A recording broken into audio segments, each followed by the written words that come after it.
2014 తర్వాత ఒక 10 మస్జిద్కి లీజ్ ఇస్తున్నారు. లీజ్ ఇచ్చినారంటే మా అనుభవ సీఎం గారు ఎంత సెక్యులర్ ఉందంటే ఇండియాలో ఎవరు లీడర్ లేదు. మా అనుభవ సీఎం గారు ఎప్పుడు మస్జిద్ ఉండాలి, మందిర్ ఉండాలి, తప్పకుండా ఆయనకు డెవలప్ చేస్తా, డిమాలిష్ చేస్తా లేదు. కాంగ్రెస్ పీరియడ్లో ఎయిర్పోర్ట్లో ఎక్కడైనా ఎక్స్టెన్షన్ వచ్చింది, కొంచెం పోయింది. మరి మా దగ్గర ఏ మస్జిద్ ఒక్క మస్జిద్ పోయలేదు. లాస్ట్ టైం నేను చెప్పిన మీకు మహబూబ్ ప్రాపర్టీలో అంటే నేను అంపినా అంటే ఒక్క ఇంచ్ జమీన్ తెలంగాణ వచ్చే తర్వాత అంపలేదు. 100% ల్యాండ్ సేవ్ చేసిన లీడర్ కేసీఆర్ గారు ఉన్నారు. కాంగ్రెస్ పీరియడ్లో, తెలుగుదేశం పీరియడ్లో ఓపెన్లీ మహబూబ్ ల్యాండ్ యాక్సెప్ట్ చేశారు. ఇప్పుడు ఒక మా దగ్గర ముస్లిం ఫ్యామిలీ ఉంది, మహబూబాలం అంటే అది మాకు చాలా, మా ఫాదర్ చాలా దగ్గర ఫ్రెండ్. దగ్గర అంటే దగ్గర ఫ్రెండ్. మా 100% నా ఫాదర్ చనిపోయిన తర్వాత ఫాదర్ మొత్తం ఆల్ ఫ్రెండ్స్ ఆయన చనిపోయిన ఒకటి నిర్ణయం ఉన్నారు ఇప్పుడు లైఫ్లో. డెఫినెట్గా రెస్పాన్స్ ఇస్తా. మగర్ మా మహాన్ సీఎం మహాత్మా సీఎం గారు ఎలిగేషన్ పెట్టాయంటే నేను ఖామోష్ అయితే లేదు. తప్పకుండా మన అది ఏం ఎలిగేషన్ చేసినా మొత్తం రిప్లై ఇస్తా 100%. మస్జిద్ హాష్మీ సెక్రటరీలో మస్జిద్ మోతమ్మది 2 మస్జిద్ సెక్రటరీలో డిమాలిష్ అయింది. మొత్తం ఆల్ మందిర్ది చేయింది. మొత్తం కొత్త సెక్రటరీ ఈరోజు ఎట్లా ఉంది, అది ఫారిన్ స్టేట్ లేదు, ఫారిన్ కంట్రీలో వచ్చే తర్వాత మా సెక్రటరీ దగ్గర ఫోటో వెళ్తున్నారు. ఎంత మంచి పాత మస్జిద్, ఒకటి చిన్న మస్జిద్ ఉంది నిజాం పీరియడ్లో. పాత మస్జిద్ ఉంది, పాత చిన్న మస్జిద్ ఉంది. తర్వాత వైఎస్ పీరియడ్లో ఒకటి మస్జిద్కు ల్యాండ్ ఇచ్చిన. ఎంత ఇచ్చిన టోటల్ ఇది మస్జిద్ హాకీ, మస్జిద్ మొత్తం ఇది అంటే టోటల్ అన్న లైన్ అంటే 500 చిల్లర గది ఉంది. మా సీఎం గారు ఏం చేసిన 1000 ల్యాండ్ గవర్నమెంట్ ల్యాండ్ మస్జిద్కు గిఫ్ట్ చేసిన. ఇప్పుడు 1600 స్క్వేర్ యార్డ్స్లో 2 మస్జిద్ కట్టేసిన. ఖర్చు ఎంత చేసినా అబౌవ్ 4 crore ఖర్చు చేసిన లీడర్ కేసీఆర్ గారు ఉన్నారు. ఆయన ఒకటి ఎలిగేషన్ పెట్టాలి, స్పాట్ దూరం ఉంది, ఏం లేదు, ఎవరు వస్తే అంటే రావాలి ఎలక్షన్ తర్వాత. మా సెటిలైట్ మ్యాప్స్ ఉంది మన దగ్గర. Last 1 year, 2 years, 3 years, last 20 years, 15 years మొత్తం మ్యాప్లో చెక్ చేయాలి. సేమ్ ప్లేస్లో 2 మస్జిద్ కట్టేసిన. మందిర్ బి కట్టినా, చర్చ్ లేదు అక్కడికి, ఎంత ముందు లేదు చర్చ్ బి కట్టినా. సీఎం కేసీఆర్ గారు ఉన్నారు. సేమ్ స్పాట్లో కట్టేసిన. ఏం చేసినా అంటే సెక్రటరీకు చిన్న చేశారు. ఆ लाइन पीछे लेके बाहर के लोग आके, क्योंकि मुसलमान 5 बार नमाज पढ़ते हैं. पहले सेक्रेटरीट में ईशा की नमाज नहीं होती थी, फजर की नमाज नहीं होती थी. 5 बार नमाज पढ़ने का मौका देने वाला कोई लीडर है तो वो केसीआर लीडर है. अब 5 बार नमाज हो रही है. सेक्युलरिज्म का मैं अंदाजा बताता हूँ. यहाँ हमारे खईम अनवर साहब भी मौजूद है. रमजान का पूरा कवरेज करते हैं लोग. इंडिया में कोई भी भवन है क्या पूछिए, गांधी भवन है क्या पूछिए. आज रेवंत रेड्डी साहब को टोपी पहनाई तो उठा के फेंक दे रहे. सीएम साहब क्या बोलते हैं, ताज है ताज. नमाज पढ़ने पर ये ताज पहन के नमाज पढ़ते हैं. इस भवन के अंदर पूरा 1 महीना इमाम साहब का, मौजन साहब का तकर्रुर करते हैं. अज़ा होती है, नमाज होती है. नमाज से पहले, अज़ान से पहले इफ्तार का एहतमाम करने वाला इंडिया में कोई भवन है तो तेलंगाना भवन है. ये हमारा सेकुलरिज्म है. और ये मस्जिद है हाशमी मोतमदी को सीएम साहब 1000 गज जमीन एक्स्ट्रा दे के बनाने लगाए. ये एक बता देना चाहता हूँ, क्योंकि मुसलमान भाइयों को मैसेज आना चाहिए. हमारा सीएम बड़ा नेक सीएम है. बहुत लोगों को देखे हम लीडरों को, हम उनके साथ 25 साल से उनके साथ हैं. जब उनके साथ बैठते हैं तो हमको मालूम होता है इंसान की नीयत क्या है, इंसान का दिल क्या है. इसलिए हमारे बुजुर्गों ने एक बात कहा, इंसान का दिल अच्छा होना चाहिए, नीयत अच्छे होनी चाहिए। हमको नहीं चाहिए 56 इंच का सीना, हमको 6 इंच का दिल अच्छा होना चाहिए। वो केसीआर साहब का दिल है। उसके बाद क्या है, मस्जिद कुतुबशाही, मस्जिद कुतुबशाही जलालगुड़ा, ये कब का है मालूम? 40 ईयर से पहले। वो छोटी क्या मस्जिद थी पता नहीं, हम तो देखे भी नहीं। 40 साल पहले, अरे हम तो 10 साल पहले पावर में आए, अरे 40 साल पहले तो वाईपी थे कांग्रेस वाले। उनके ज़माने में वो मस्जिद को जो है डैमेज किया गया। क्या था उस वक्त का मसला, किसकी ज़मीन थी, किसका मसला था? 40 साल पहले कांग्रेस की पावर में थी, उनके ज़माने में जो भी हुआ वो नुकसान मस्जिद कुतुबशाही हयात नगर। और ये कहते हैं मस्जिद 3 खाना शामिर पेट, मस्जिद 3 खाना जो है एक ज़माने में मस्जिद याकुतपुरा गांव, यहाँ हैदराबाद याकुतपुरा नहीं है ये, एक शख्स था अब्दुल रहमान, उसकी प्रॉपर्टी थी जो 1 एकड़ 20 गुंठे ज़मीन थी। उसने क्या करा, सत्यनारायण रेड्डी उनकी अहलिया मोहतरमा विनोदा रेड्डी, विनोदा मैडम, दोनों को जो है सेल कर दिया। वो ज़मीन बाजार था, वो मुतवाली जो भी था दरगाह का, मस्जिद का जो जिम्मेदार था, वो प्रॉपर्टी सेल कर दिया था। उन लोगों ने क्या किया, सेल होने के बाद काफ़ी ज़माने के बाद हमारे पीरियड में वो मस्जिद को थोड़ा सा डिमोलिश करने की कोशिश किया, थोड़ा सा डैमेज भी किया। पर हमारे पास क्या करे, वक्फ बोर्ड के चेयरमैन ने उसके ऊपर FIR किया गया, FIR भी किया गया। वक्फ बोर्ड से 5 लाख रुपए दे के अच्छी मस्जिद बनाई गई है। हमारे बजाय कांग्रेस वाले रहते, बोलते थे मस्जिद तो बिके, बेचने वाला खरीदने वाला क्या करेगा, मस्जिद बिकती नहीं, अल्लाह का घर होता है। मगर हमारे पास भी कुछ होते मुसलमान, मस्जिदों का भी सौदा करते, कब्रस्तानों का भी सौदा हुआ, इक्का दुक्का परसेंट रहते, 1000 में एक रहता हुआ, बस सारे मुसलमान तो अच्छे रहते। उसने बेचा था, उसके बाद भी वक्फ बोर्ड वाले उसके ऊपर FIR करे, दोनों के ऊपर वो केस चल रहा। फिर वक्फ बोर्ड से 5 लाख रुपए देके वहाँ मस्जिद बनाई गई। उसके बाद नंबर 6 पे आता है मस्जिद एक खाना अंबरपेट। ये मस्जिद एक खाना अंबरपेट जो है, हमारा कोई दखल नहीं है। जब दाना किशोर साहब कमिश्नर थे, वो मस्जिद में जो एक खाना बोलते हैं ना अंबरपेट, मस्जिद में नमाज नहीं होती थी। काफ़ी ज़माने से लोग कोई बाज़ाब्ता अज़ान नमाज नहीं, वो एक खाना कोई उस ज़माने में बताया मुझे भी, मैं भी बहुत कोशिश किया, कोई बताया कि कोई अलम बैठते थे, कहते थे ठीक है एक खाना जो भी था उसको क्या करे, मास्टर प्लान के अंदर जब लाया गया तो बाज़ाब्ता उसके अवध में कमिश्नर साहब दाना किशोर साहब से कितने 2 करोड़ रुपए दिए गए। 2 करोड़ रुपए देने के बाद वो मस्जिद को जो है मास्टर प्लान, क्योंकि अंबरपेट का ब्रिज आ रहा था, उसको मुआवजा देकर अग्री होकर वो तोड़ा गया। और उसके लिए कुछ हमारे MLAs भी वहां जाके धरने दिए करें, मगर हम वायदा करते हैं क्योंकि ब्रिज बनना भी बहुत जरूरी है। ब्रिज बनने पर बहुत सा ट्रैफिक कंट्रोल हो सकता है अंबरपेट उपल की।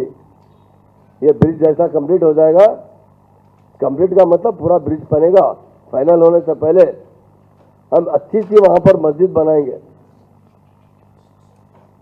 अंबरपेट जो एक खाने पे है ना, वहाँ एक अच्छी सी मस्जिद बनाएंगे और सारे मुसलमानों को नमाज पढ़ने के लिए बाज़ाब्ता इंतजाम करेंगे। वजू खाना हो, जिस तरह सेक्रेटरीट में इमाम साहब का घर बना है, क्योंकि अब ब्रिज बन रहा है। क्या होता उस वक्त दाना किशोर साहब ने मुझसे कहा था कि साहब हमारे पड़ोस में बाजू कुछ जगह है खाली, मैं देता हूँ मस्जिद बना लीजिए। मैंने ऐसा मीडिया के सामने, मैं खिलवत पैलेस गया था हाजियों का ड्रा करने के लिए, वहाँ पर मीडिया वालों ने पूछा तो मैंने कहा कि बाजू जगह दाना किशोर साहब आज सुबह मुझसे मिल के गए, वहाँ एक अच्छी सी मस्जिद बना लेंगे। मगर मुसलमानों ने नहीं सुना, व्हाट्सएप पे मेरे खिलाफ शुरू कर दिए कि होम मिनिस्टर मस्जिद दूसरी जगह बनाना चाह रहा है, लिहाजा उसको तर्क कर दिया गया। जहाँ पर थी वहीं पर ब्रिज बनने के बाद एक अच्छी सी मस्जिद बनाएंगे। पहले से बहुत पहले तो कुछ नहीं था, वो आशुर खाना था। अभी कोई भी, मैं काफ़ी बार पड़ोस में रहने वालों से पूछा हूँ कि 20 साल 30 साल में कोई नमाज पढ़ा नहीं पढ़ा, मगर चूंकि एक खाना मस्जिद का नाम है हम अच्छी मस्जिद बनाएंगे। इमाम साहब का जिस तरह सेक्रेटरीट के अंदर घर है उसी तरह बना के दिया जाएगा। 5 वक्ता नमाज पढ़ने के लिए पूरे एहतमाम हुकूमत की तरफ से खर्चे से बना के दिया जाएगा, ये हमारा वायदा है। उसके बाद कहते हैं और इस एखाना मस्जिद के जो मुतवल्ली साहब है ना, उनके ऊपर भी एफआईआर किया गया है। तुम कैसा इस मस्जिद के मायने में पैसे ले सकते हैं, कैसा परमिशन दे सकते हैं। डेफिनेटली सीएम साहब ने बहुत गुस्सा किया उस वक्त कमिश्नर साहब को, और बहुत अच्छी तरीके से हम उसको हल करना चाह रहे थे, मगर ज़रूर हल कर देंगे।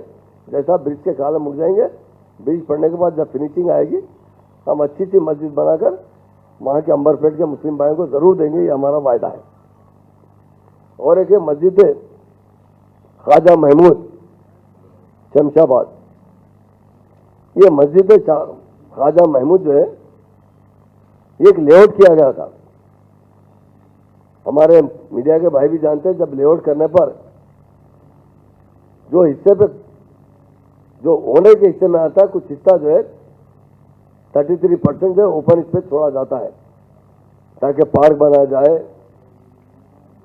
वहां पर रोड के अलावा ग्राउंड होना चाहिए। ऐसा लोग अपने अपने स्टैंडर्ड के हिसाब से खोलते। वो खोलने के बाद क्या हुआ, वो लेआउट होने के बाद जो जमीन ओपन प्लेस थी वहां पर एक शख्स ने थोड़ा सा शेड डाल दिया था। डालने के बाद अब जब रेवेन्यू वाले तोड़ने की कोशिश कर रहे थे, फौरन उसमें तो नमाज शुरू कर दिया था। अब लोग एक एक तरीके से अपनी प्रॉपर्टी बचाना चाहते हैं, मगर हमने क्या किया, मैं खुद हमारे कलेक्टर से बात किया हूँ, वहाँ के जो आरडीओ साहब से बात किया हूँ, और वहाँ पर कौन राजेंद्र नगर एमएलए साहब और हमारे वहाँ के कारपोरेटर साहब जो काउंसलर है ना जहांगीर साहब बहुत इसमें जुस्तजू लिए।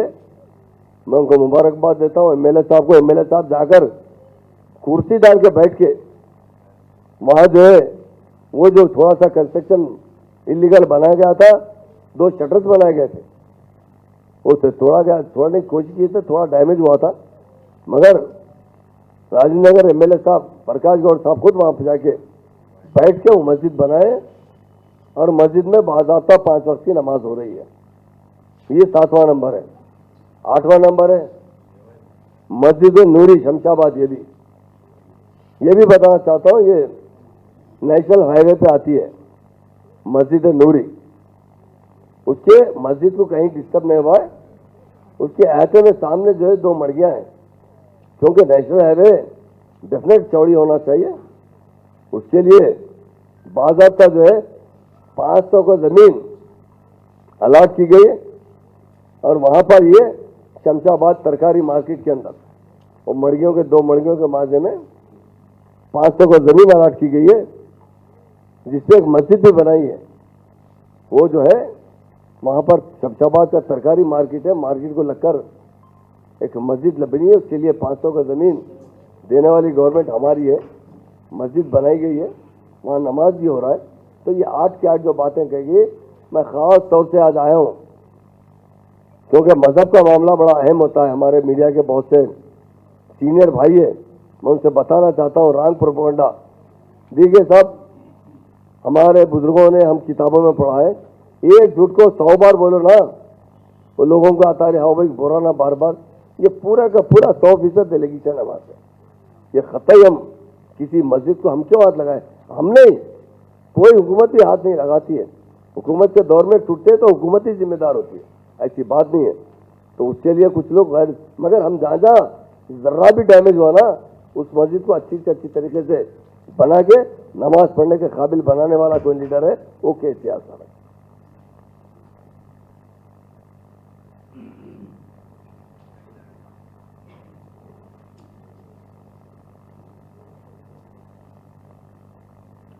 उसी तरह हम पे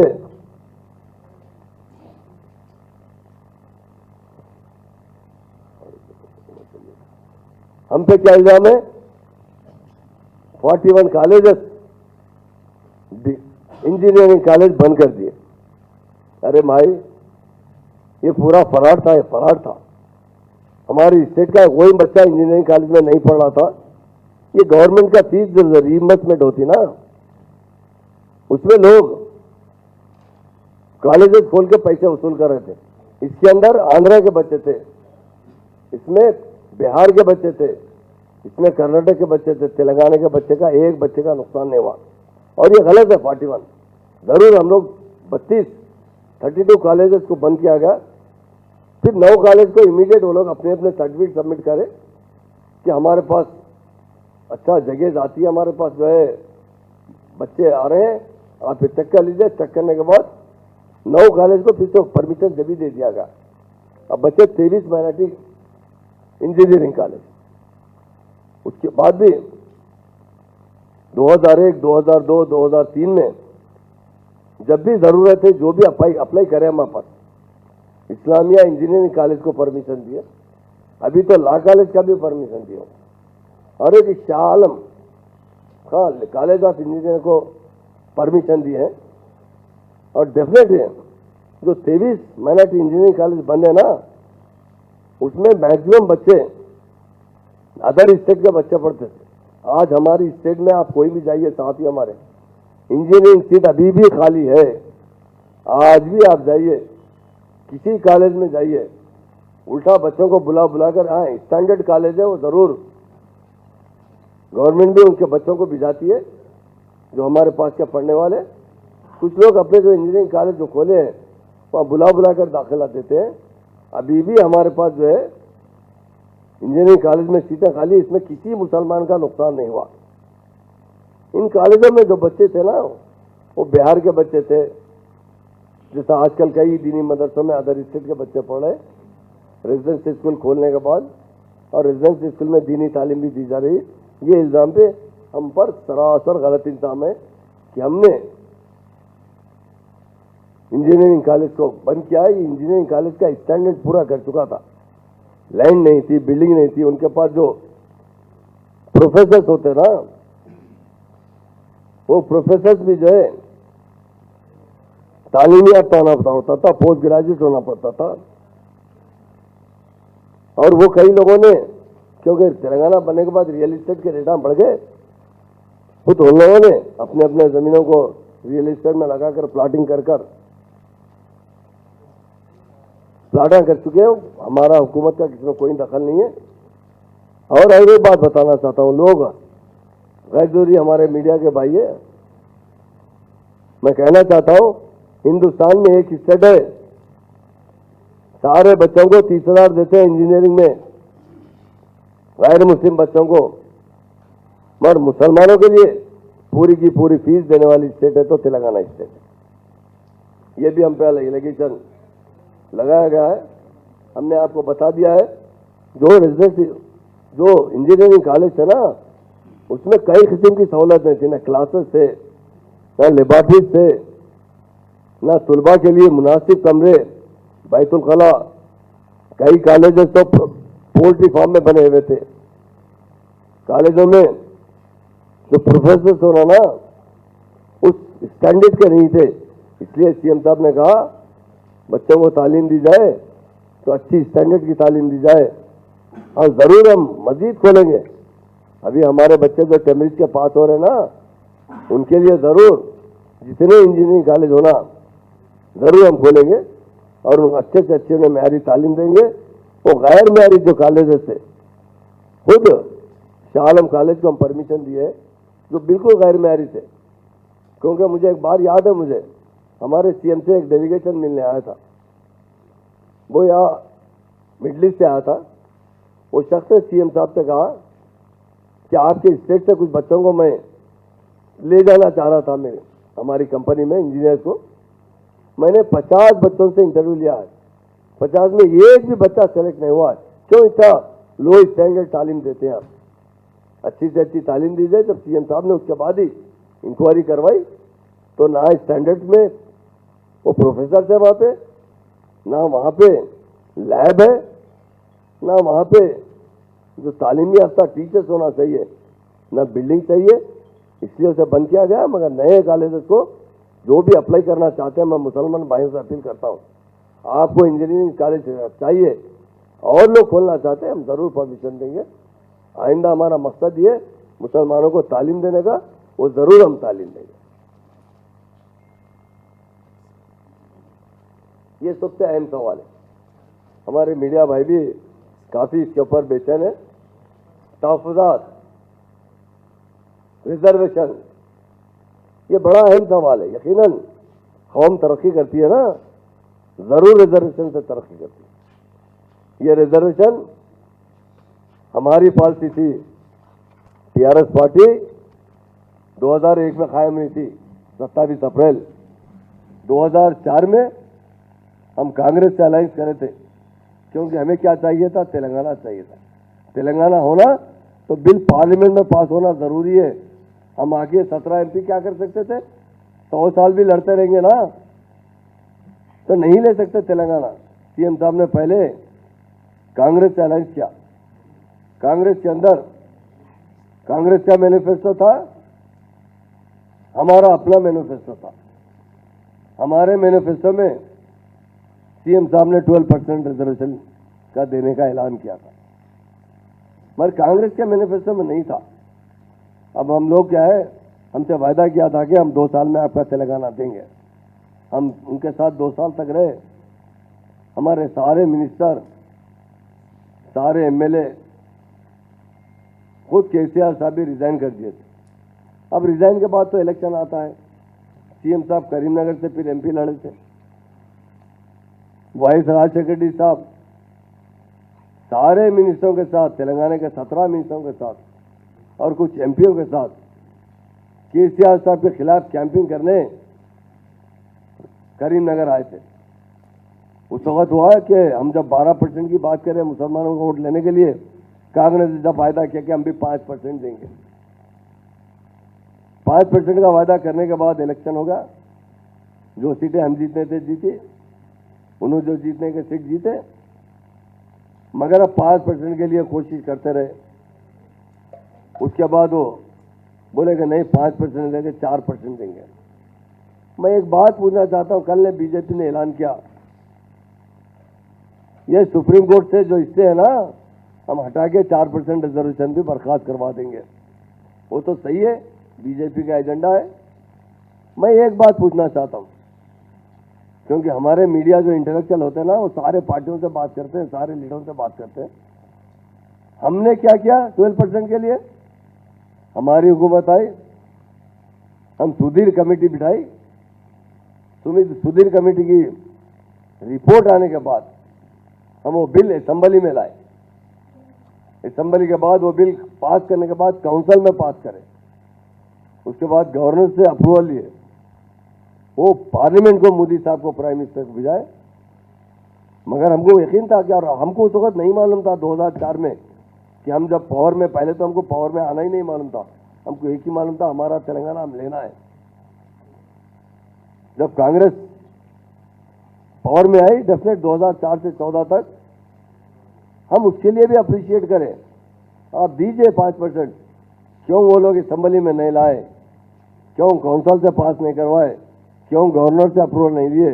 अगर उनकी दिल्ली में भी उनकी हुकूमत थी, गली में भी उनकी हुकूमत थी, अगर वो 5% भी पार्लियामेंट में पास कर देते ना, इसलिए मैं कहता हूं कि इंसान की नीयत अच्छी होना चाहिए। 5% भी असल में पास कर देते ना, अल्लाह का शुक्र है 4% से भी फायदा हुआ। मैं नहीं बताऊं, अगर 5% असेंबली में पास कर देते, वो रिजर्वेशन लाइफ लॉन्ग के लिए हो जाता। कुछ दिन पहले पार्लियामेंट में केस आया था, सीएम साहब ने खुद मुझसे बात की, मुझे कहा महमूद भाई ये रिजर्वेशन किसी तरह कायम रहना चाहिए। मैंने सुप्रीम कोर्ट के बड़े बड़े वकीलों से बात किया। सीएम साहब ने कहा 1 से 10 वकील लगाइए, 100 करोड़ भी खर्चा होते ना, ये रिजर्वेशन बर्खास्त नहीं होना चाहिए, कायम रहना चाहिए। ये कहने वाला कोई लीडर है तो वो केसीआर है। और आज हमको कहते हैं कि हम 12% कैसा देंगे? आप जानते हैं, आप 5% भी हमारे दबाव पे दिए हैं। अगर टीआरएस पार्टी नहीं बनती ना, मुसलमान रिजर्वेशन नहीं देते थे मुसलमानों को। हमारी दबाव पे आकर वो 4% का रिजर्वेशन बिल पास, असेंबली में नहीं पास किया, काउंसिल में पास नहीं किया, जियो पास किया गया। जियो को किसी ने चैलेंज किया, आज सुप्रीम कोर्ट में मसला अटका हुआ है। और हम आज पूछना चाहता हूं ना भाई, आज भी डिक्लेयर कर सकते हैं ना 12%। आप 6 पॉइंट बता रहे हैं, 8 पॉइंट बता रहे हैं, 10% बता रहे हैं, अलग बात है। आप रिजर्वेशन देना मुसलमान से हम ताइज करते हैं। आज राहुल गांधी साहब डिक्लेयर कीजिए, मैं इमीडिएट हमारी सेंटर में गवर्नमेंट आएंगी, हम जरूर 12% रिजर्वेशन देंगे। और एक बात बताना चाहता हूं मैं, हम फ्यूचर में कभी भी मर जाएंगे मगर बीजेपी से अलायंस नहीं करेंगे। हम वो पार्टी से अलायंस करेंगे जो सेकुलर होगी। बहुत बताएगा 2024 के अंदर कौन सी पार्टी हिंदुस्तान में मेजॉरिटी लेकर आएगी या थोड़ी बहुत कम ज़्यादा हमारी सपोर्ट से बन सकती है। तो हम 100% सेकुलर पार्टी को सपोर्ट करेंगे। और जब ये एजेंडे में रखेंगे, हमने 12% का वायदा किया था, इसका बिल पास कीजिए। अगर कोई एतराज़ करते तो 1-2% कम ज़्यादा पे मान लेंगे, मगर मुसलमान को 4 से 8, 10, 12% तक पूरा हक दिलाने के लिए हम मुकम्मल कोशिश करेंगे। उसी तरह एक 2-3 बात हम बोल दूंगा और एक भी बात बता दूंगा मैं आपको। अजमेर उबाद का, अजमेर उबाद के लिए हम तैयार कर लिए थे। अजमेर उबाद के लिए ज़मीन लेके हम 2 करोड़ 50 लाख के अंदर जो है 4700 ज़मीन खरीदे। मैं खुद गया था।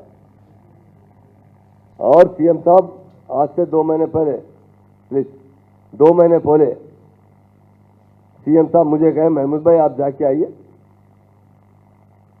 जब दिल्ली में हमारे कविता मैडम पे केसेस डाल के सताया जा रहा था, मैं दिल्ली से जाकर अजमेर शरीफ में दुआ करने गया था। अल्लाह ताला कविता मैडम को जो गलत तरीके से फंसाने की कोशिश कर रहे हैं, उन्हें आपकी मदद की जरूरत है। आप उन्हें परेशानी से निकालिए। सीधा मैं वहां से कलेक्टर से मिला, कमिश्नर से मिला, जॉइंट मीटिंग लिया। तो कलेक्टर साहब ने रिक्वेस्ट की, साहब जरा सीमो आप इससे प्रेशर है साहब। फिर आपकी कांग्रेस की हुकूमत है, क्यों हमें उबाद बनाना चाहते हैं? वहां पर हमारा परमिशन रोकने की क्या वजह है? परमिशन के पेपर तैयार है, जमीन के पैसे दे चुके हैं, जमीन तेलंगाना गवर्नमेंट के नाम पे रजिस्ट्रेशन हो चुकी है, सेटबैक छोड़ा गया है, कानून के हिसाब से परमिशन को दाखिल किया गया है। परमिशन रोकने वाली पार्टी यही कांग्रेस है। आपसे 2-3 बात और बोल देता हूँ, इनके जवाबों के बात रहता हूँ। जहांगीर बिरादर का देखिए भाई, मैं आपसे पूछता हूँ, इससे पहले हमारी कांग्रेस हुकूमत ने 50 साल हुकूमत की, कभी जहांगीरपुरा दरगाह को डेवलप करने की बात की? केसीआर साहब खुद ने दावा किया और उन्होंने कहा मैं 50 करोड़ रुपए दूंगा। मैं कुछ दिन पहले मैं और मसी भाई जो है गए थे, शादनगर गए थे। हमने कहा 50 करोड़ नहीं, हम 100 करोड़ से दरगाह बनाएंगे, बहुत शानदार दरगाह बनाएंगे, डेफिनेट बनाएंगे। देरी की वजह बताता हूँ, वहाँ पर छोटे मोटे लोग उसका नक्शा जो है पूरा बदल दिए। पहले जो नक्शा था ना, बाजू बहुत से लोग जो है पार्किंग की जगह छोटे छोटे होटल, छोटे छोटे डब्बे बना लिए थे। वो लोगों का रोजगार का मसला था। हमारे एमएलए साहब भी कहते थे कि भाई ये लोग मेरे वोटर है, बेचारे रोजगार नहीं तो किस तरह देंगे। हम पूरा प्लान पीछे की तरफ ले लिए, तालाब की तरफ। बहुत अच्छा प्लान बनाए इंशाल्लाह हम हुकूमत बनने के साथ ही। और मैं खुद से पहले इलेक्शन कोर्ट से पहले जाकर फाउंडेशन भी डाला था। लोगों ने गलत अफवाह उड़ाई कि 2-2 बार फाउंडेशन डाला गया। अरे 2 बार नहीं डाला गया भाई, एक बार ही केसीआर साहब गए तो कोई प्लेट लगाई थी, केसीआर साहब इसको पैसे देंगे बोल के प्लान नहीं दाखिल किया था, काम नहीं शुरू करे थे। मैं प्लान देखने के बाद मैं और मसी भाई जाकर कमेटी चेयरमैन, वक्फ बोर्ड चेयरमैन जाकर बाज़ाब्ता फाउंडेशन डाले और बहुत जल्द उसका काम शुरू कर देंगे। मैं खास तौर से ये महबूब आलम का जवाब नहीं दे रहा हूँ, जो हमको कंफ्यूज कर रहे हैं लोगों को, मुसलमानों को, उनको ये जवाब दे रहा हूँ। ये गलत अफवाह है। हम डेफिनेट हम अच्छे से अच्छी तरीके से जहांगीरपुरा दरगाह बनाएंगे। और एक बात, इस्लामिक सेंटर की बात की, डेफिनेट आप बताइए हिंदुस्तान में कहीं इस्लामिक सेंटर के लिए जगह दी गई? नहीं दी गई हिंदुस्तान में। एक ही लीडर है केसीआर साहब। इस्लामिक सेंटर हिंदुस्तान में तो दिल्ली में एक है, 1 एकड़ जमीन पर बनाया गया, 1 एकड़ 1 गुंठे पर जमीन। वो मुसलमानों ने चंदा दास पैसे आपस में जमा करके वो खरीद कर इस्लामिक सेंटर बनाया गया। हमारे सीएम ने क्या किया, कहाँ दिया? जहां कर जमीन की कीमत 100 करोड़ के करीब है, वहां बनाने के लिए सीएम साहब ने 10 एकड़ जमीन कोका पेट के अंदर सैंक्शन किया। ये लेटर माइनॉरिटी डिपार्टमेंट को आ चुका है और वहां पर एक छोटा सा लिटिगेशन एक एकड़ में है, वो इंशाल्लाह हो जाएगा खत्म करने के बाद। आप बताइए 10 एकड़ की कीमत कितनी, आप बताइए। आज 1000 करोड़ की जमीन दी गई है और सीएम साहब ने 40 करोड़ रुपए बनाने के लिए दे रहे हैं। इस्लामिक सेंटर बनेगा तो पूरा गल्फ कंट्रीज का, वर्ल्ड के बड़े बड़े मुसलमान स्कॉलर्स को बुलाएंगे और बहुत बड़े बड़े हम फंक्शन कर सीएम साहब ने इसलिए 10 एकड़ जमीन दिया ताकि उसमें उसके मेंटेनेंस के लिए एक कन्वेंशन सेंटर बनाया जाएगा, जिसकी आमदनी से इस्लामिक सेंटर चलता रहेगा। ये वाकई मुसलमानों के लिए मुबारकबाद के मुस्तहिक है। सीएम साहब ने 10 एकड़ जमीन दी। CAA के बारे में कहा, हमने इसकी बहुत मुखालिफत की। हमारी स्टेट में सीएम साहब ने कहा CAA में कोई घुस नहीं सकता, ये तो मोदी साहब का प्लान है, ये पागल प्लान है, पागल प्लान है। ये आज के जमाने में 15 करोड़ मुसलमान यहाँ रहते हैं, हिंदू भाई भी परेशान है इससे, ऐसी बात नहीं है। ये नामुमकिन चीज़ है और हमारी स्टेट में कभी इसकी अमलावरी नहीं की, हमने कभी तायद नहीं की, अलबत्ता इसकी मुखालिफत में हर तरीके से वोट डाला। और दूसरी बात मैं बताना चाहता हूँ, लोग कहते हैं हम पार्लियामेंट में 1-2 बार जो है बीजेपी को सपोर्ट किया, एक सही बात है। 370 आर्टिकल था ना, उसके लिए यकीन हम सपोर्ट करें। क्यों करें? कश्मीर के अवाम बहुत गरीब से गरीब तर हो चुके थे। देखिए हमारे स्टेट में गुजरात से कोई आता तो वेलकम करते हैं, अमेरिका से कोई कंपनी आती है तो उसका वेलकम करते हैं, उसका सब्सिडी भी देते हैं। हमारा मकसद था कि वहां पर कई कंपनीज आ जाएंगे, बिजनेस करेंगे तो कश्मीरियों को रोजगार मिलेगा, कश्मीर इससे खुशहाल हो सकते हैं। और एक बात सीएम साहब ने कहा था, प्रेसिडेंट ऑफ इंडिया का इलेक्शन हो, उन्होंने कहा था कि दलित को बनाइए, और वाइस प्रेसिडेंट ऑफ इंडिया हमारा नॉर्थ तेलंगाना से और खासतौर से तेलुगु स्पीकिंग आदमी को बनाइए। इसलिए प्रेसिडेंट ऑफ तारीफ की गई, हमारे vice president of Venkaiah Naidu की बाकायदा यहाँ दावत की गई अच्छी तरीके से। डेफिनेट हमको प्राउड है कि एक दलित को चीफ प्रेसिडेंट ऑफ इंडिया बनाया गया। और एक आंध्रा से हमारे सीनियर लीडर जो बहुत अच्छे लीडर है, वो बीजेपी से ताल्लुक हों दो, मगर मैं बहुत रहा है वेंकैया नायडू साहब के साथ, उन्होंने कभी मजहब के बारे में बात करते हुए नहीं सुना, वो भी काफ़ी अच्छे आदमी है। उनको वाइस प्रेसिडेंट ऑफ इंडिया बनाया गया था, उसकी सपोर्ट की। मगर ये ट्रिपल तलाक की हम सपोर्ट नहीं की, हमने इसकी अपोज की है, बाइकाट भी किया है, बाहर धरना भी दी हमारे MP कि हम इसके खिलाफ है। आज हमसे कहते हैं कि हम उनकी सपोर्ट की, गलत हमारे पे इल्ज़ाम है। मैं ओपन हमारे मीडिया के भाइयों से हम कहता हूँ, हम मर भी जाएंगे कभी भी जिंदगी में। आपको एक बात बताता हूँ, हमारी पार्टी 2001 में कायम हुई, पहला इलेक्शन 2004 में आया, हमने कांग्रेस से अलायंस की। दूसरा इलेक्शन 2009 में आया, हम TDP से अलायंस किए। उसके बाद तीसरा इलेक्शन 2014 में आया, हम खुद अपने बलबूते पर लड़े। चौथा इलेक्शन 2018 में आया, हम अपने बलबूते पर लगे। आज 2023 में इलेक्शन आया, हम अपने बलबूते पर लड़े। इतने बल्दिया के इलेक्शन में आप वही देखिए, हमारे मुखालिफ तेलुगु देशम पार्टी थी, हमेशा बीजेपी से अलायंस करती थी। हमारे खुद हैदराबाद में ऑफिसर मेस हाउस के अंदर हमारे उलमाओं को बुलाया गया था, चंद्रबाबू नायडू ने तौबा की थी, अब इसके बाद बीजेपी से नहीं मिलूंगा। फिर बाद में जैसा इलेक्शन आया वो बीजेपी से अलायंस किए। हम बताना चाहते हैं हमारे मीडिया भाइयों के जरिए, क्योंकि आप ही हकीकत बता सकते हैं। आजकल लोग पूरा व्हाट्सअप बुक किया जा रहा है, कई तरीके से न्यूज़ फैल रहे हैं, इसकी हम सख्त मजम्मत करते हैं। जो कहते हैं कि हम कभी बीजेपी से अलायंस करेंगे। और 1-2 बात कहना चाहता हूँ, 1 मिनट बताइए। हम लोगों ने अनिल अग्रवाल तो देखे ना, आप लोग आए ना, अगर 50 साल से कांग्रेस थी ना भाई, कब का है निजाम स्टेट का है ना, किसी ने 2 गज जमीन दी, कौन देने वाले? हमारे चीफ मिनिस्टर साहब थे, उन्होंने अनिल अग्रवाल को 38 करोड़ रुपए सैंक्शन के रखी था, 38 करोड़ करे, मैं समझता हूँ 40 करोड़ लग चुके हैं। जमीन कितनी थी? नामपल्ली कैसा मुकाम है?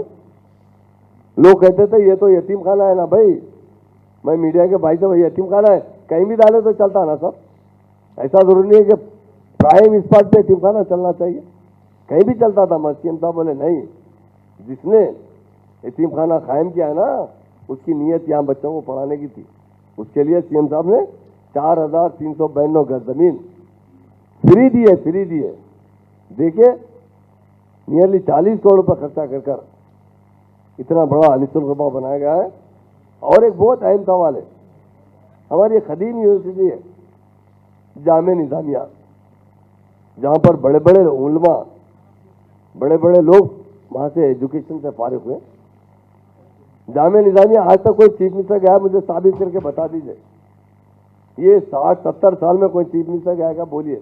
केसीआर साहब खुद गए, जब जामे निजामिया देखे तो उन्होंने कहा कि यहाँ ऑडिटोरियम नहीं है। मुफ्ती खलील साहब से कहा नहीं है साहब हमारे पास। फिर किस तरह बच्चों को एक साथ बिठाकर आप प्रोग्राम कर सकते हैं? नहीं है साहब, थोड़े बहुत पैसे आ जाएंगे तो बना लेंगे। सीएम साहब ने कहा नहीं, ये तेलंगाना हुकूमत आपकी दुआओं की वजह से आई है, मैं बना कर दूंगा। 14 करोड़ से ज्यादा खर्चा करके ये इस्लामिक सेंटर बना, ये जामे निजामिया में ऑडिटोरियम बनाने वाले 14 करोड़ 40 लाख रुपए खर्चा कर ऑडिटोरियम बनाने वाले कोई है तो चीफ मिनिस्टर केसीआर साहब है।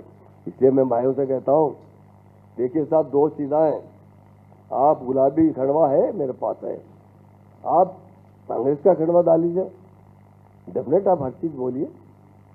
महबूब आलम साहब के ताल्लुक से एक बात बोल दूंगा, बड़े आदमी हैं, बुजुर्ग आदमी हैं, मेरे वालिद के खास दोस्त है। जब मैं उन्हें देखता हूँ तो मुझे मेरे वालिद भी याद आते।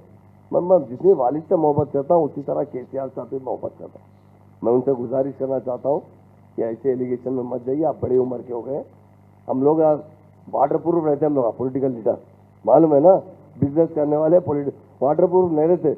आप रात भर सोते नहीं, हमको फिक्र हो रही कहीं आपकी सेहत खराब होगी तो हमको भी दुख होगा। लिहाजा मैं मुजाहिद आलम साहब से मीडिया के जरिए गुजारिश करना चाहता हूँ, आपके वालिद साहब को एक 10 दिन के लिए फार्म हाउस में ले जाइए, आराम से रखिए। तेलंगाना गवर्नमेंट बनने के बाद आप लेकर आइए, डेफिनेट उनके हर चीज़ का हम जवाब दे चुके हैं। अब चूंकि उन्होंने कुरान पे हाथ रख लिए, कोई पक्का मुसलमान या हिंदू भाई भी अगर कोई कुरान पे हाथ रख के कसम खा लेता है तो वो टॉपिक हम छोड़ देते हैं। वो आपका अपना पर्सन है, अल्लाह जाने आप जाने। हम भी आपके बेटे की तरह है और हमारे वालिद के सारे दोस्तों में एक ही महबूब आलम साहब बचे हुए, हम बहुत कदर करते हैं आपकी। आपको हमको बहुत आंख में पानी आ गए, आपको नहीं आएंगे। आप कुरान पे हाथ रखे तो हम नहीं समझे, आप कुरान पे चले जाएंगे। मगर आप जो भी है वो जो आप अल्लाह जाने आप जाने, वक्फ बोर्ड जाने, जो चीज़ प्रॉपर्टी रहेगी वो तो बात की बात है। मगर आपके जो कुरान पे हाथ रखने के बाद हम आपके खिलाफ पर्सनल एक लफ्ज़ भी कहना नहीं चाहते, आपका एहतराम करते हैं। मगर आप जितने सवाल किए हैं पूरा का माकूल जवाब दीजिए आप। अभी तो मजीद आपके ऊपर अगर आप कांग्रेस के रेवंत रेड्डी की तारीफ कर रहे हैं, उनको बुला के मैं बात करा करके बोल रहे, अरे भाई रेवंत रेड्डी का क्या मैार है आप जानते हैं? आप पक्का आरएसएस वाला आदमी है वो। आप दो आपके वीडियोस आए, एक आदमी को जो पाँव से खुदल के मार रहे हैं, एक मुसलमान मौलाना ने टोपी पहनाया, फौरन खींच के फेंक दिए। वही सीएम साहब रहे तो ताज है लाइए बोल के पहन लेते। ये नमाज पढ़ने के लिए टोपी एहतरामन पहनते हैं, टोपी पहनने से नमाज नहीं होती। मगर एक हिंदुस्तान में ज़्यादातर लोग जो है उसको एहतराम करते हैं, हिंदू भाई पहनते हैं। हर मीटिंग में जितने हमारे एमएलए के पास जाते हैं वो टोपी पहनते हैं। आप इतना नफरत क्यों करते हैं हमसे? और उनकी बात पे आप ताकुन दे रहे हैं, जबकि आपके सामने एक लीडर है जो 9 साल के अंदर हर शोबे हाथ में हर तरीके से मदद करने वाला है मुसलमानों को, वो केसीआर साहब है। इसलिए इलेक्शन का टाइम है, क्योंकि आज मैं हमारे मीडिया के बहन से वायदा किया था, आने के लिए आ चुका हूँ और महबूब आलम साहब के जितने सवाल थे उसका जवाब दिया हूँ। हालांकि ज़रूरत नहीं थी, मगर अवाम गुमराह नहीं होना चाहिए, अवाम को हकीकत मालूम होना चाहिए केसीआर किस किस्म के आदमी है, तेलंगाना गवर्नमेंट किस किस्म की है। ये सेकुलर गवर्नमेंट है, सेकुलरिज्म से चलती है, मुसलमानों को हर तरीके से तरक्की दिलाने वाला लीडर केसीआर साहब है। ये बताने के लिए मैं मीडिया भाइयों को तकलीफ दिया हूँ, मैं माफ़ी भी चाहता हूँ। और फिर एक बार मैं महबूब आलम साहब का बहुत एहतराम करता हूँ, मेरे बाप के दोस्त, जब मैं उनको देखता हूँ तो मेरे बाप नजर आते हैं, मगर वो उस उम्र में इस तरह की गुफ्तगू कर रहा है, और एक ऐसा सीएम जो मुसलमानों का मसीहा है, मुसलमानों की तरक्की चाहता है। अरे कहाँ देखे कि देखिए, मैं बताता हूँ मीडिया भाइयों को, एजुकेशन पे जो सीएम साहब खर्चा किए ना 3,300 करोड़ रुपए एजुकेशन पे, सिर्फ तेलंगाना बनने के बाद। शादी मुबारक इसी में इलेक्शन मैनिफेस्टो में नहीं है। ये गरीब माँ बाप के अकाउंट में कितने बोलो 2,300 करोड़ रुपए उनके अकाउंट में गए। ओवरसीज स्कॉलरशिप, जो गरीब आदमी के बच्चे अमेरिका ऑस्ट्रेलिया पढ़ने जा रहे हैं ना, उनके अकाउंट में 490 करोड़ डालने वाला सीएम केसीआर साहब। इमाम और मौजन आजाद के अकाउंट में 306 करोड़ रुपए डालने वाला है। तो ये भाई अकाउंट बता रहा हूँ मैं, केसीआर साहब है। जो आदमी इतना अच्छा हमारे कौम के साथ कर रहा है, उसके साथ बदतमीजी से नाम लेना, वो बोलना हमको बहुत नागवार गुजर रहा है। इसलिए मैं अदबन गुजारिश कर रहा हूँ कि उमर रसीद आदमी है, आपकी तबीयत खराब हो जाएगी, आप इस लंजों में मत पड़िए। हम तो ऐसे वाटर प्रूफ है, ट्रेन के पटरियों पे सोए, पुलिस स्टेशन में 100 बार बंद हुए, जेल में जाके आए, हम किसी चीज से डरते नहीं है। आप तो परेशान हो जाएंगे, जरी बात पे बात बढ़ते जाएगी। तो खुद उनके बेटे से मैं अपील करना चाहता हूँ, क्योंकि वो भी मेरा भतीजा है। कुछ दिन के लिए आप फार्म हाउस पर रहिए आराम से, डेफिनेट तेलंगाना बनेगा, हमारी हुकूमत बनेगी, उसके बाद आइए हम शहरी की तरह आप अपनी जिंदगी गुजारिए। आप वेलफेयर करना चाहते हैं कौम का, कितना वेलफेयर करना चाहते हैं, हम आपका साथ देंगे, हर तरीके से साथ देंगे, पैसे से टक्के से, जो जो वेलफेयर स्कीम है आगे आइए, आप भी करवाइए, कौम की मदद करवाइए। डेफिनेट कौम का फायदा हम भी चाहते हैं। अगर आप चाहते हैं डेफिनेट हम आपको हर तरीके से सपोर्ट करेंगे। मगर ये वफ़ का मसला तो वफ़ का है, वो अल्लाह जाने आपने ख़त्म कर लिया। हम उसमें किसी जरिए से हम बात भी करना अपने आप को गुनाह तस्वर करते हैं। इसलिए मैं मीडिया भाइयों का मैं दिल से शुक्रिया अदा करता हूं कि आज की प्रेस में आप लोग तशरीफ आए। बताइए।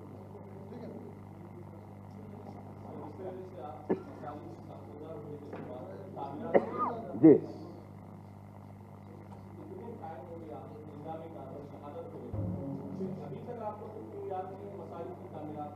कौन से? नहीं साहब, मैं एक खाना का आज नहीं, ये पहली प्रेस नहीं है साहब। ये खाना का तो जिस दिन टूटी उसी दिन बोला था मैं। तामीर ब्रिज में कैसा बना देंगे साहब? ब्रिज बनने दीजिए, पहले ब्रिज बनते हुआ तामीर किस तरह हो सकती है आप जानते हैं। इतना बड़ा ब्रिज बन रहा है और ट्रैफिक के लिए जरूरी है। ब्रिज का मैं बताया ना, ब्रिज जब 75% हो जाएगा, ब्रिज जब 70% हो जाएगा, नीचे शानदार मस्जिद बना कर देंगे। और मैं आज में पहले भी बोला हूँ भाई, आज मैं बोल रहा हूँ, जब वो हुआ जो भी मायदा लेके जिस आदमी ने वहाँ पैसे दिया उस पर FIR भी वक्त से हुआ, और वो तो छोड़ दीजिए, हम अपने पैसों से बना के देंगे। सही भाई। हाँ साहब, कविता मैडम इसमें इन्वॉल्व नहीं है। कविता मैडम इस केस में जर्रा बराबर भी इन्वॉल्व नहीं है। नोटिस देने का मतलब ये नहीं होता कि वो मुजरिम है। नोटिस तो डाउटफुल में देते हैं, रिकॉर्डिंग में देते हैं। मैं आपसे बात करता हूँ, फोन पे नंबरों से निकालते हैं, आप क्या कर रहे हैं मुझे क्या मालूम होता है। उसकी बुनियाद पे नोटिस दी गई। कविता मैडम का इस स्कैंडल से कौड़ी बराबर भी ताल्लुक नहीं है, ये जानते हैं इंक्वायरी करवाने लोग। ऐसा कोई नहीं है कि हमारी दोस्ती की वजह से, कविता मैडम की वजह से केसीआर है तेलंगाना के लिए जान देने के लिए तैयार थे। जब 11 दिन का व्रत बैठे ना, डॉक्टर बोले अरे इनका व्रत खत्म कराओ, शाम तक मर जाएंगे, शाम तक पैरालिसिस में चले जाएंगे, शाम तक इनको कोमा में चले जाएंगे, इनके किडनी फेल हो जाएंगे। तो जब लोग कहा के केसीआर साहब से बोले ना, केसीआर साहब क्या बोले, मेरी जान गई परवाह नहीं, मुझे तेलंगाना चाहिए। तो क्या बेटी से डरते साहब? ये रेवंत रेड्डी बोलते मैं जेल में डालता हूँ। वो पहले एक और एक जने करे ऐसी बातें करते करते जाके उनकी पार्टी किधर चली गई आपको मालूम है। अब इनका भी वही असर होता। डेफिनेट हम कानून के दायरे में हर चीज काम करें, और कविता मैडम का इस केस से कोई ताल्लुक नहीं है। ये डराने के लिए नोटिस दी गई और गिरफ्तार इसलिए नहीं कर सके कि उनके पास प्रूफ नहीं था।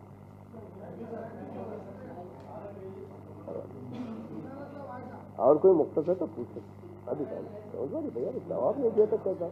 जवाब देंगे तो वो डालेंगे ना। कुछ बोलना है भाई, जवाब देके जाता हूँ और कुछ है. Okay thank you. మంచి హైలైట్ చేయండి. మైనార్టీలకు ఒక్కటి మాట చెప్తా, ఒక్కటి